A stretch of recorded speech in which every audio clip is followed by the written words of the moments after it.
chickens. Quit screaming at the TV. Just thought I'd share that. The problem of instant gratification. And no, it is not an episode on masturbation. I have a team. It's my team. They don't know you. It's not your team. You don't play for them. You don't own part of them. Yes, it is. Yes, that's my team. Democracy's been in peril. Holy you think? How about let's try to be objective for once? Be advised. Oh my God, the end is nigh. I used to have a problem with instant gratification when I was like 13. I'd be like a little spider monkey spreading my seed all over the place. So it was all about instant gratification. And that is much more entertaining and much more satisfying.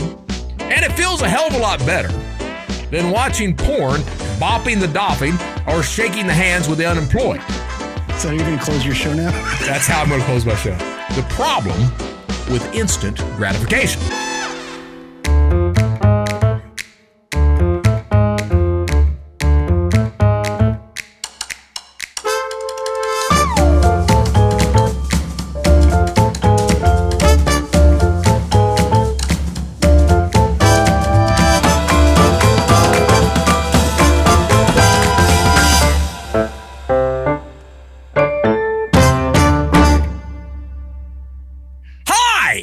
Johnson, former United States most wanted cybercriminal, now good guy, and host of the Brett Johnson Show. Today's episode, we're talking about the problem of instant gratification. And no, it is not an episode on masturbation.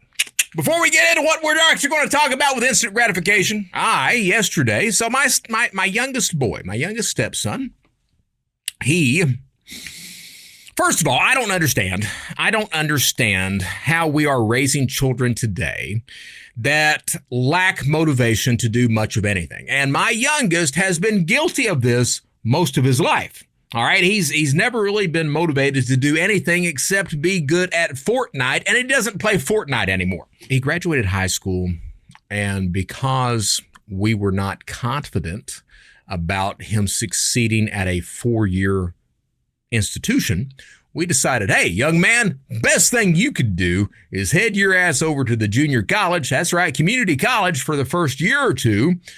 Make sure you can get on your legs, do everything all right, and everything's working out all right. Well, the good news is that the young man, it looks like he's absolutely turning things around. He's doing much better. He has been a lifetime Auburn fan. And when I say that, I am not a fan of any particular team, college, anything else like that. And the reason why, when I served prison time,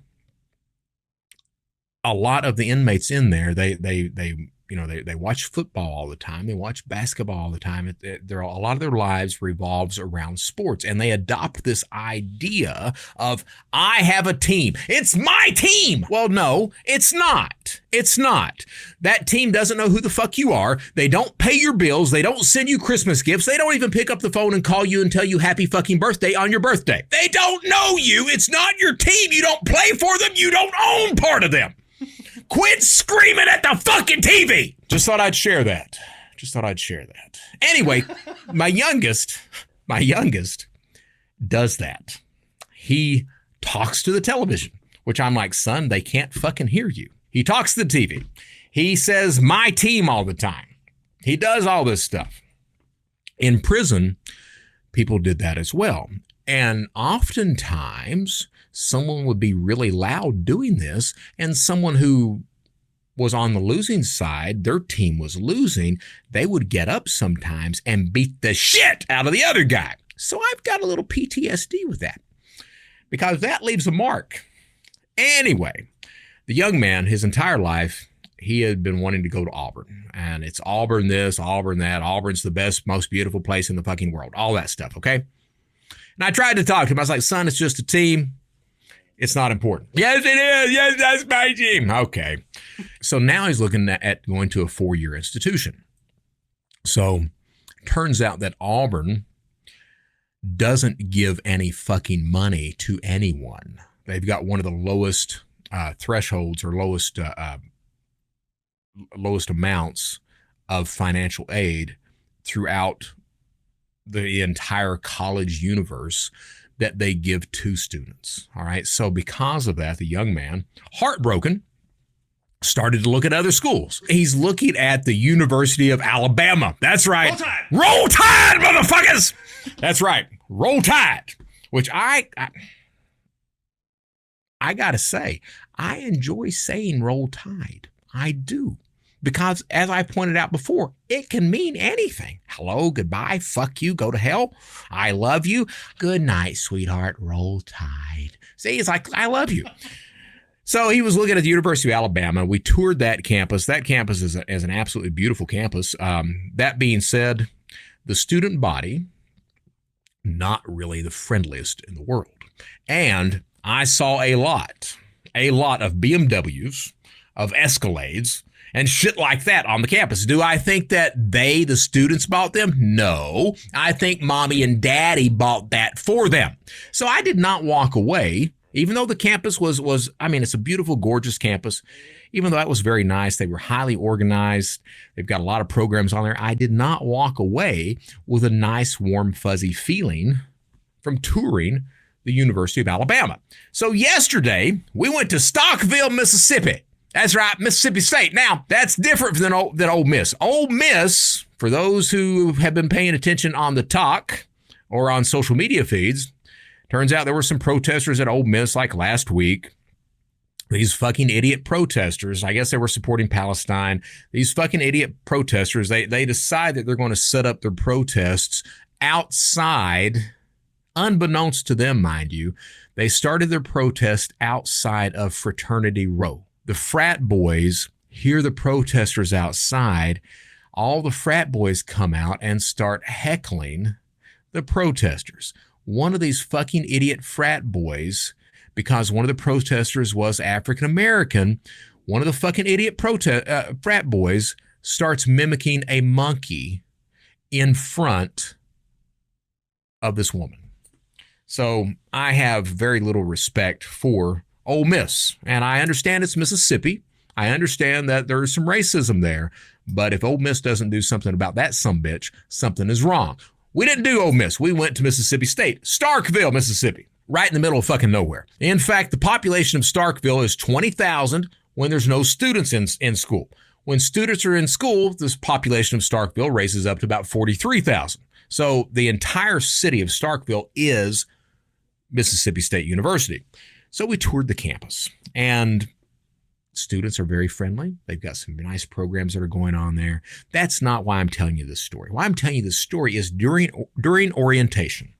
This woman's up there, and she's talking, and she's going through the different degrees and the different programs, and she starts talking about how Mississippi State is a research school, how they're also an agricultural school, and they do a lot of agricultural research, and then she starts talking about chickens. She goes on for a good 3 minutes about chickens, just about how profitable they are, about the research they do on them, everything else. And then immediately this woman she goes from talking about chickens into talking about Mississippi State's fashion school.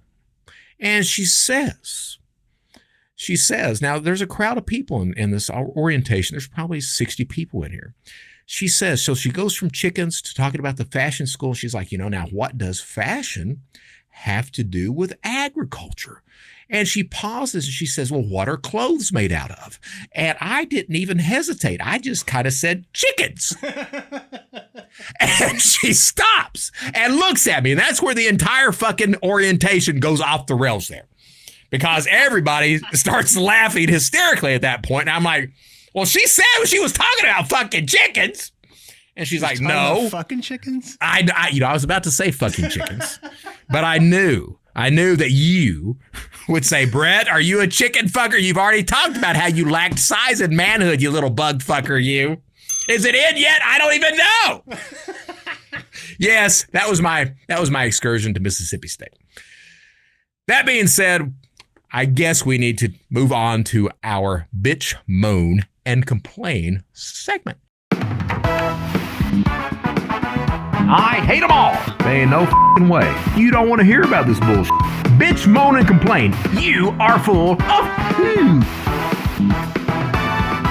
All right, right, so what are we bitch, moaning, and complaining about today? Well, I've got 3 or 4 different things we're going to talk about out of the gate. Read this story that says democracy is in peril because both sides journalists let MAGA spread disinformation.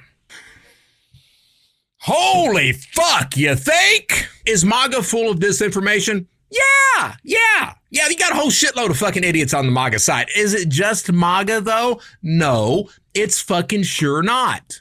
It's not. It's both sides. This idea of democracy being in peril. I actually, on Twitter, someone commented that this election right here, no other election in history, this election right here, yes, this election, yes, this fucking election, this election is the most important election in the entire history of our country. We have freedom on the line. Democracy is on the line. If we choose incorrectly, this country could absolutely cease to exist. And they're talking about Trump and Biden. Here's the thing. It's every fucking 4 years, some numbnuts is out there talking about the importance of the election. This is the most important election in our nation's history. If you don't vote for my candidate, everything's going to come to an end. The end is nigh. Be advised. Oh my God, the end is nigh. Every 4 fucking years this pops up. And this year it's Trump and Biden. The idea of democracy being in peril. First of all, we are not a democracy. I don't know if you guys knew that or not, but we're not. We're a representative democracy, all right? We're not a true democracy. I read this book many years ago called The Greening of America, and it makes a point in that book that, the problem with the elections in the United States is that we do not really have a say. Our vote doesn't really mean anything because those candidates that come out, guess what? They are picked long fucking before we have an opportunity to see them. And those candidates are chosen by people who are going to benefit from those candidates. Those corporations, those people in power, they choose candidates that will benefit them, not you. All right. So this idea of democracy being in peril, it's been in peril. Fucking Eisenhower knew that when he warned about the mass industrial military complex. He knew that shit back then. Democracy has been in peril. All right? Trump is going to end the world? No, Trump's not going to end the world. Biden? Fuck Biden. All right? I say that because, yes, I am the 3rd largest holder of the fuck Biden token. I believe in that movement. If nothing else, it's fun to say it every day. Fuck Biden, fuckity, fuck Biden. Democracy's been in peril. In the United States, we have a news organization talking about news as a whole that is untruthful and not objective to the people who are tuning in. All right. The editorial slant of media, of news media, is such that we cannot get objective news. We cannot know the truth because that truth is being shielded by the editorial slant of Fox News, MSNBC, CNN, America First News, whatever those other MAGA groups are.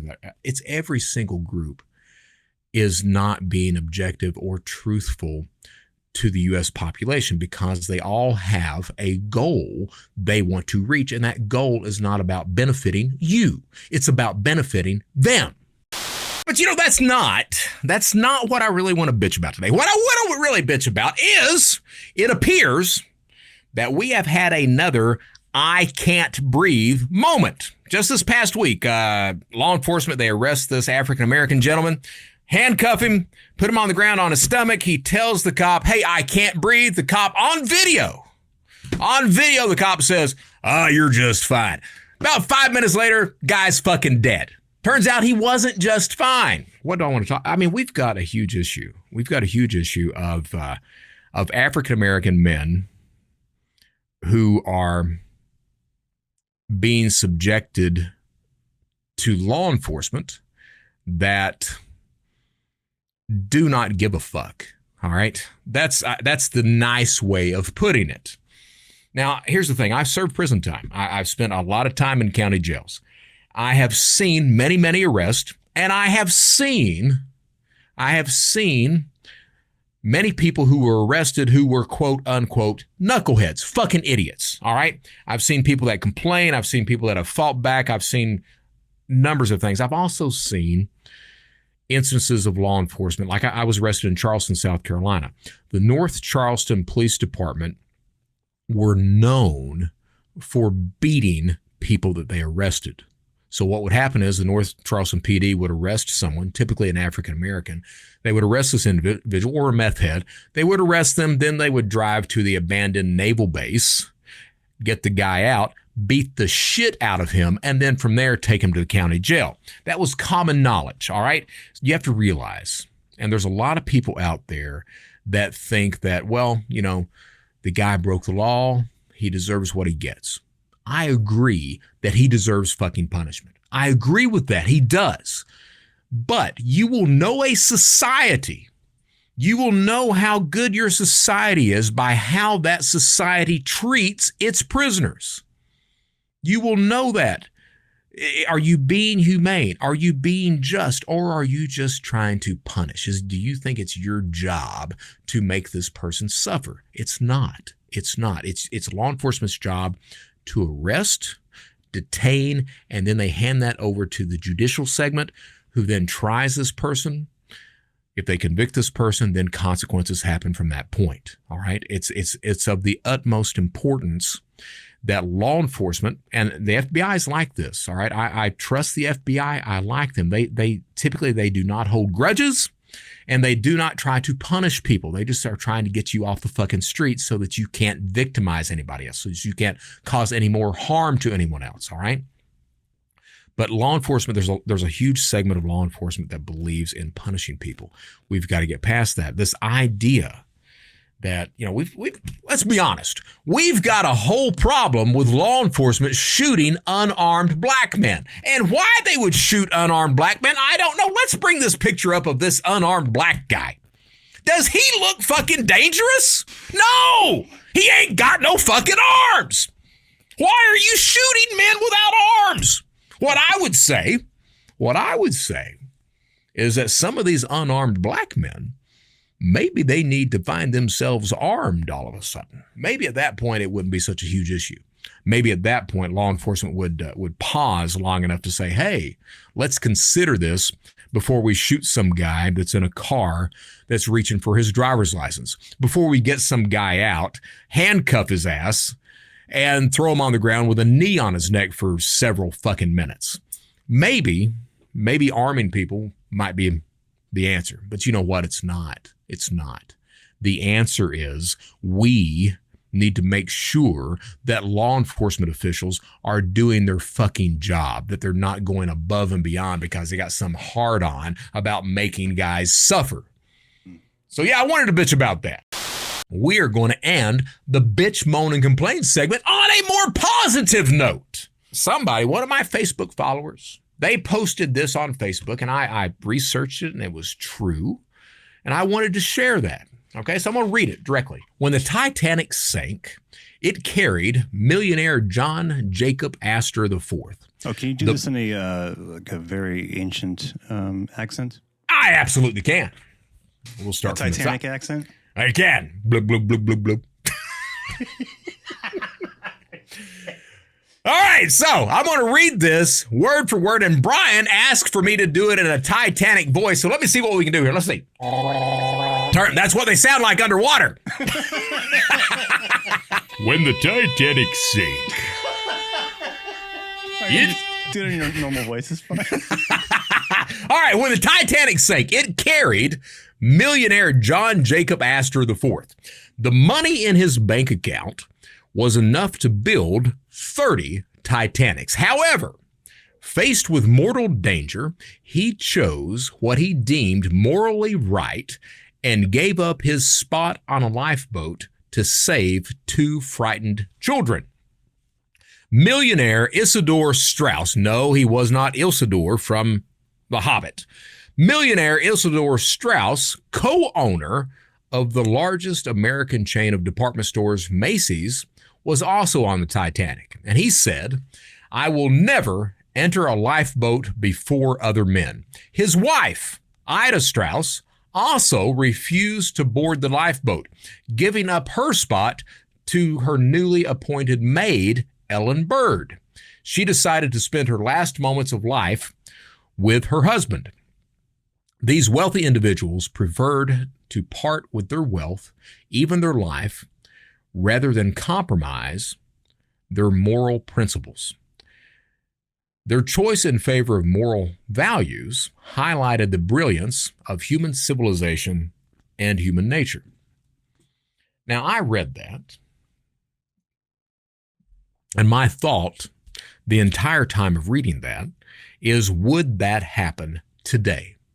And I kept telling myself, no, by God, it would not.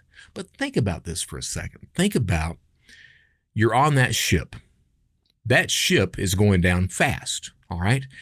That ship, you don't have enough lifeboats. The water is freezing. You're going to die of hypothermia if you're lucky, all right? So you've got two of the most important people on the planet at that point, two of the richest people on the planet. And they say no. They know that they're going to die. They know that they are going to die. But they realize that, hey, I've had my life, and the right thing to do is to give up the seats for these children, for these other people, because you know what?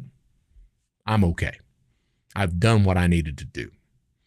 That belief in the moral rightness, in doing the right goddamn thing, had a place back then. It was important. And it was absolutely more important than profit, than saving your own skin. It was about doing the right thing and doing the right thing for your fellow human being. Today, we don't have that. We don't. We've got this idea of sides. You know, you're either on my side or you're on the wrong side. We've got this idea of individuality, of, you know, it's what's most important is me. I have to make sure I look out for number one, me. And because of that, you know, we don't look out for our fellow human beings. We don't do the right thing every day. We do what's best for us. And what that actually translates to is our moral compass becomes very situational, because we're not looking out for the best of everyone. We're looking out for us. That moral compass doesn't always point north. Sometimes it points a little south. Sometimes it points deep south all of a sudden. There's something wrong with that, guys. And I wanted to read that story so that maybe somebody out there can consider that today. And, you know, if you see a senior citizen out there that, you know, looks lonely, maybe do like John Prine says in his song Hello in there. Just stop and, by God, say hello at some point. If you are in a store and you see somebody's maybe having trouble paying for their groceries, maybe help them out a bit. Maybe just, you know, take the time out to consider someone other than yourself, to consider how you can be a better person than you were yesterday. And I fully believe that if we can do that, just take small things, start small, but every day, how can I be better than I was the day before? I think we might get to the point where we were back in those Titanic days, where those guys and that woman gave up her seats, knowing that they were going to die, to help out their fellow human beings.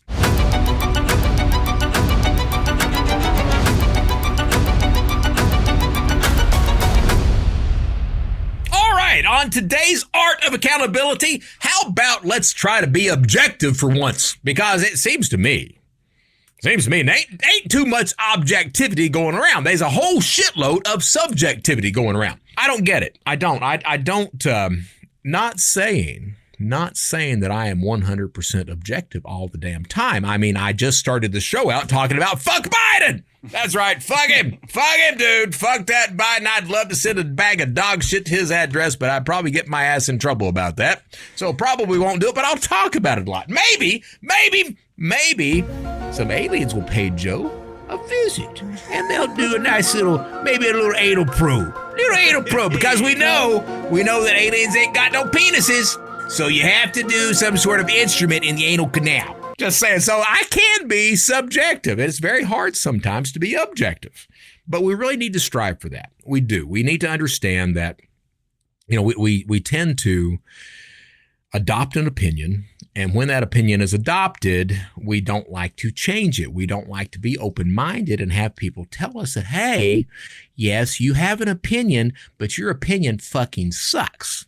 Have you thought about it? Have you worked it out? Have you really weighed the opposite side's viewpoint? And most of the time we've not, and we just run with it.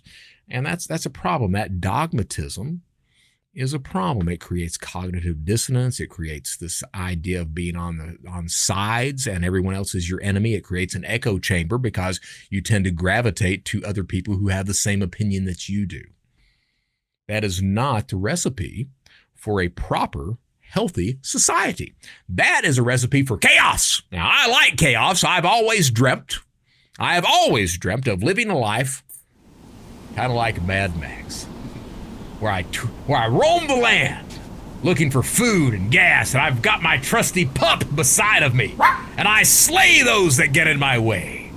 That's what I've always dreamt of. Matter of fact, I would kind of like that. It would be. We'll make it nice. Happen in post. Okay, I like that. All right. Anyway, let's be objective. All right, let's pause for a second. If you've got an opinion about something, you've got a conviction about something, it's fine to have that. It is, okay? But strive to be open-minded. Strive to listen to that opposing side. We've got a huge election coming up in November. 30% is absolutely Democrat, 30% is absolutely Republican, and they're dying the wool like that. You've got to consider this. It's not, I know there's a lot of people out there that hate Biden, they hate Trump. It's not, you take 30% of the population that are die-in-the-wool Biden or Trump supporters. Does that mean that 30%, regardless of what side you're on, that 30% of the population are fucking idiots? No. There's a reason that they support that candidate. Instead of viewing that person as an enemy, as not knowing what the hell they're talking about, take a moment, step aside, listen to them. Listen. No, don't just hear them, but listen to them. Why do you support this? Why are you against this? Why are you against immigration? Why are you against abortion? What's going on? Why are you against diversity statements? What's going on? Listen to that argument. Weigh that. I promise you that, yes, you've got some fucking idiots in that environment, but you've got people that have really thought this out, and they have an opinion that needs to be heard, that needs to be listened to. And it may affect, hopefully it affects your opinion. Hopefully you understand, no, they're not my enemy. They're just somebody with a different viewpoint, a different life experience, and that's led them to this opinion. That doesn't make them wrong. That just means it's a different opinion that needs to be respected. Unless they're fucking idiots.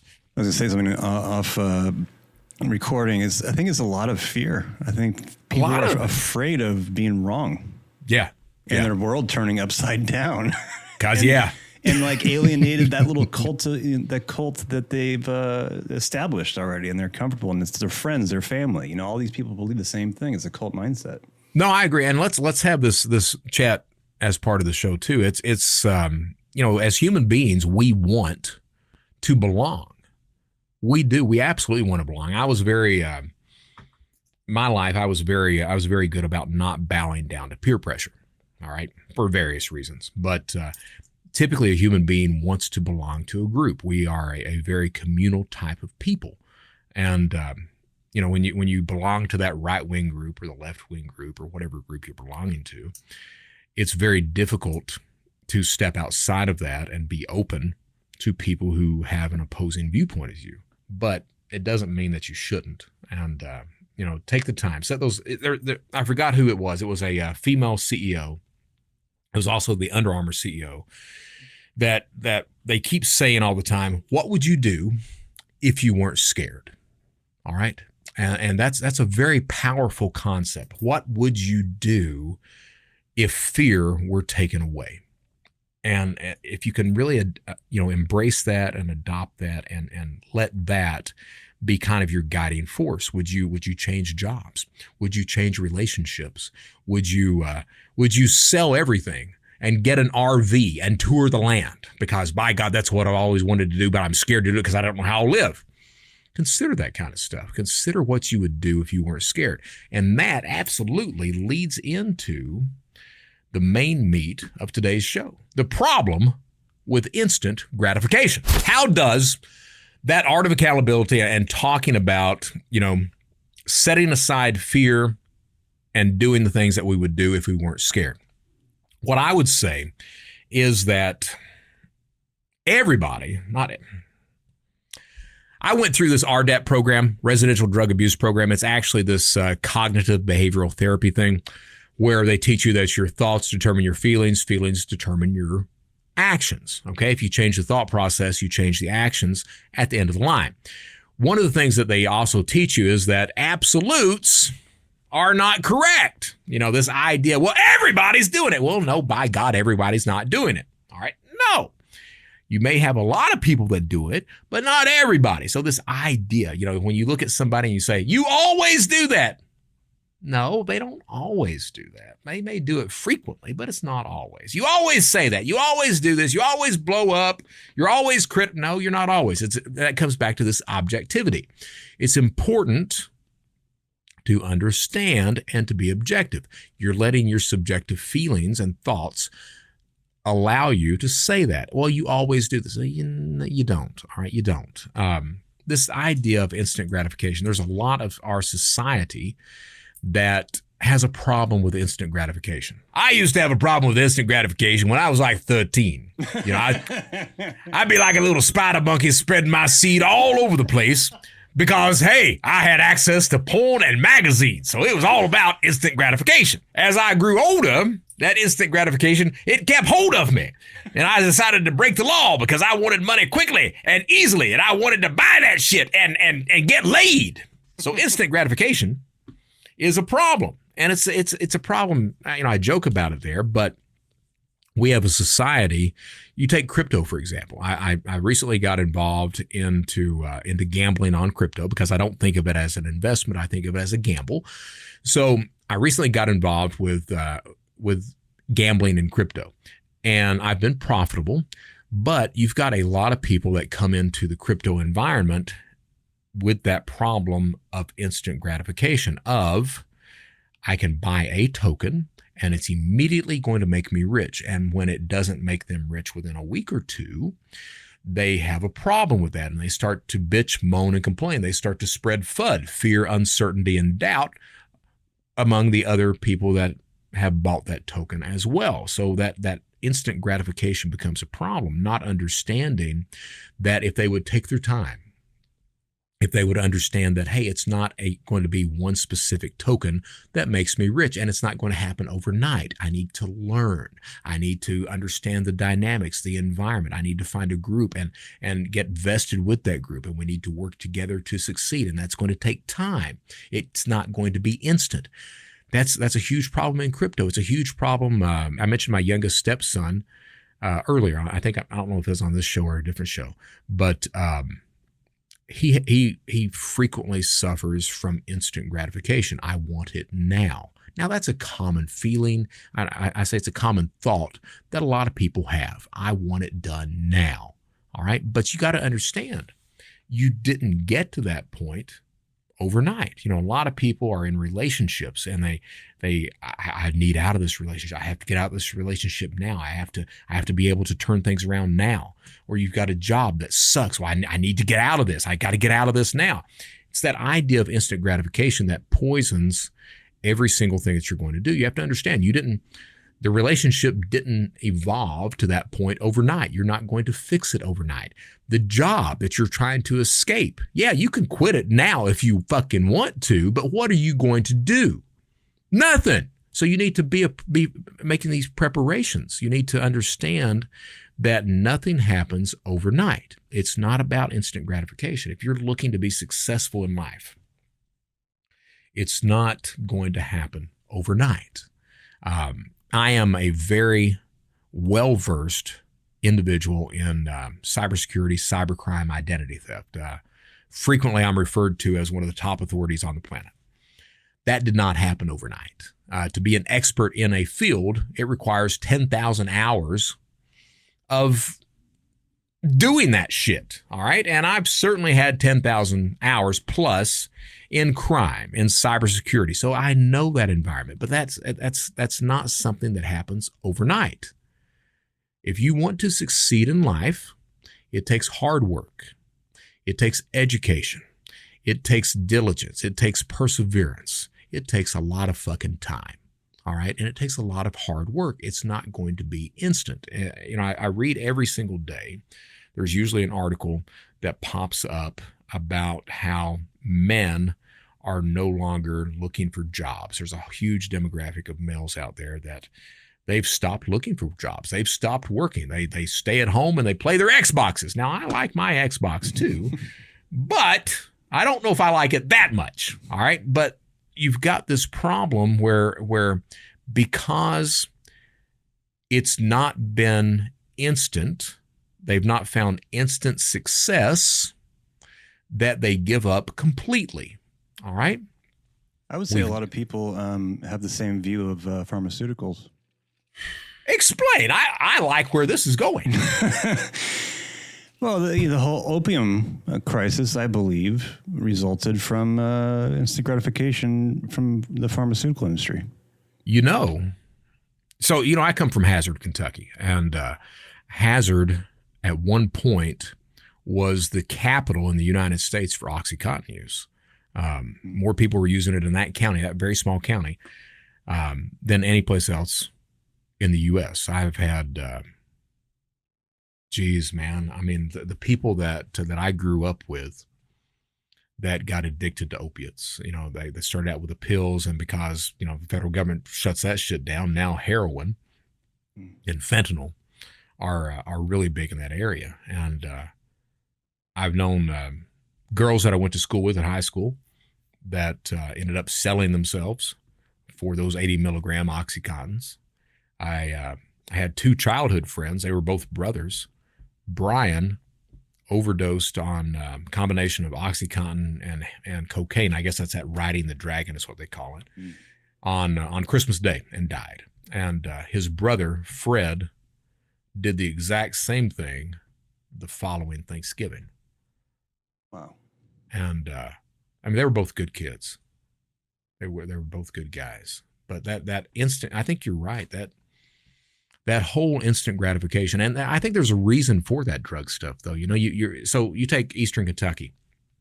Shit, there's nothing to do there. There used to be a movie theater there, and that went bankrupt. There used to be like a water park and a skating rink and a bowling alley, and all that went bankrupt when the coal business went into decline. So these days, there's not really much that you have to do. I mean, we used to, when we were kids and we got a car, we'd make circles around downtown, and you'd have these lines of traffic that would make circles in the area.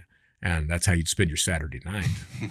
These days, you don't have a lot of money in the area, and drugs are that escape mechanism. It's either drugs or drinking, and fentanyl's very cheap. Heroin's not horribly expensive. A lot of the drugs are very cheap in the area. So that instant gratification, that escape, instead of putting the time and the effort and the hard work, because it is a lot of hard work, instead of putting that time in there to be successful, you choose the easier path of that instant gratification with the drugs. And it's for a lack of understanding, I believe, too, of that person's past traumas and pains. I think you're right. Trying to escape from. Yeah, I think you're right. That's a sad situation, Brian. It is, man. I talk about this today, but how do you fix that? How do you fix that with people where you identify the problem and you say, hey, if you want to be successful in life, and I believe, I don't think that you have to have a college education to be successful. I don't. But, you've got to do something to make you don't have to, but, this idea of making your life better. We used to be a society where hard work mattered, where we understood that if you work hard at the end of the day, if you do everything right, that you can be successful. But, maybe that's part of that American dream that that's no longer true anymore. Yeah, I believe the programming has kind of worn off. Yeah. So once people, they have their eyes open that, the American dream as it used to be is no longer real. And that at the same time, you've got a lot of mass media that is all about instant gratification. You've got drugs that allow you to forget about your problems and feel good. I mean, let's be honest. I mean, I've never used cocaine. But my understanding is that cocaine, methamphetamine, they make you feel godlike. All your problems disappear. Everything is great. All right. You've got drugs that allow you to do that. You've got drugs that like heroin and the opiates that allow you to forget about your problems for a while. And then it becomes a habit. And then before you know it, you're selling yourself for that tablet, or you're committing crimes to feed that addiction. That downward spiral like that. How do you I don't know, man. How do you stop that? How do you turn that shit around and convince a population of, hey, that's not the answer? I don't know. I think it's a combination of understanding, empathy, and a lot of psychedelics. Well, hey man, I like that DMT shit. I liked that. Now, not every trip that I took was a good trip. I absolutely had that death of the ego bullshit, and that was not fun. It's it's your intentions behind it. I think that's where it's where your mind goes. Your subconscious kind of takes over. But and I don't know how we got on. But that DMT stuff, absolutely beneficial for me. Absolutely, this the show has changed drastically from before I was using DMT. I'm much more, I think I'm much more fluid and open. I'm definitely saying more of the stuff that I have been wanting to say, and I contribute that to DMT, but I also contribute that to Robert Hansen being on his show, the Arsenic Show, where he told me, he's like, you can just choose to do that right now. Well, that's the only type of permission that I needed. So I'm doing a lot more of that these days. So maybe psychedelics to a degree are the answer. But steroids made baseball fun in the 90s. I think that steroids did make baseball fun. Yeah, Sammy Sosa was a monster. He was a fucking monster. I mean, it's my own personal belief that psychedelics are like steroids for the brain. I think it accelerates the process of processing your past trauma. I would agree with that. Trying to understand the world and where your place in it is. Yeah, I don't think I would disagree with that. I mean, I think people find it naturally, but I think this just is a facilitator to get into that place. No, I don't think I disagree with that at all. I mean, my experience post use. So it's like, so I make my money in cybersecurity. That's where I pay the bills. But post use, I'm like, cybersecurity is absolutely not the most important thing in the world, nor is it the most important thing in my life. It's not. What's most important for me if I'm doing public stuff is talking about the stuff that we're talking about right now, turning your life around, the trials and tribulations of that. That's the most important thing to me. And that's a lot of the reason that I'm in crypto right now, is because I know the environment, and I highly suspect that I can become profitable enough on that I don't have to continue to do the cybersecurity stuff as the prime part of my life, of my career. I can do this other thing that I think is much more important, and I absolutely contribute that to that DMT experience. Absolutely, you think you are manifesting it? Yeah. So you think what we need to do is just give DMT out to 350 million supply. Have you ever heard of the fluoridation of water, Mandrick? That's why I only drink pure rainwater or distilled vodka. Anybody who's not seen Dr. Strangelove, sign on to that motherfucker. It's great. Love that movie. Can we talk about your shirt just for a brief second? Oh! Your Rain Spooner shirt. This is the Rain Spooner AC/DC shirt. Highway to hell, baby. Highway to hell. I actually got to see him on Thunderstruck. And for those who have never seen AC/DC, they put on one hell of a show. And it is, back then, it was the loudest show in rock and roll. I mean, it was just a, when they played For Those About to Rock, We Salute You, and the cannons were going off, you could be outside of the venue and it was still shaking you.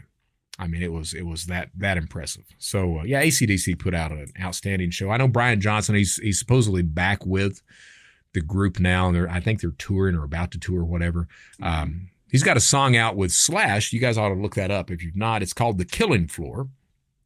He and Slash, it doesn't sound anything like Guns N' Roses, and it doesn't sound anything like AC/DC. It's just a nice blues track that's highly entertaining. So check that out. Instant gratification. I don't know. Maybe I'll go whack off and get instantly gratified like that.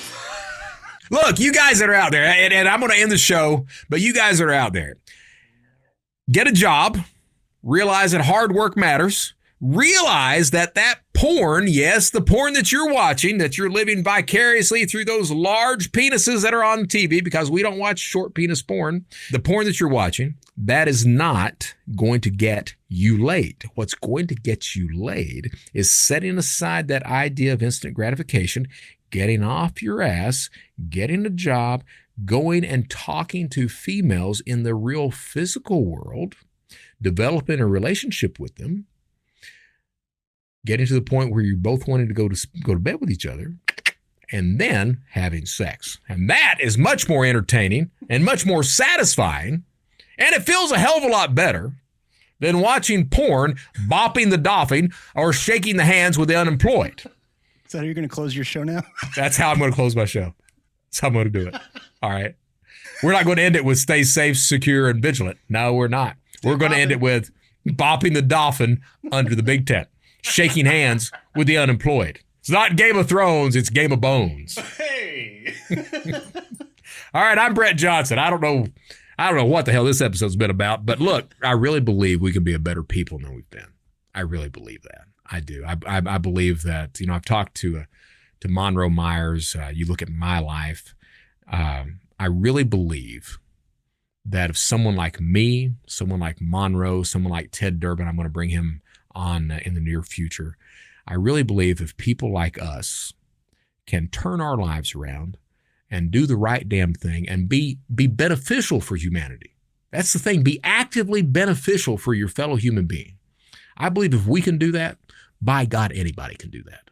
I truly believe that. And make no mistake, with me, with Ted, with Monroe, with people like us who have turned our lives around, with Michael Piper, all these other guys that I've been fortunate enough to talk to, Matt Cox, if we can do that, you can do that too. It takes a lot of hard work. It does. It takes a lot of hard work. You're going to have people that, you're going to have some people that won't believe in you, that people will, hammer you for it and tell you that it's not going to work, but, you're going to have people that will.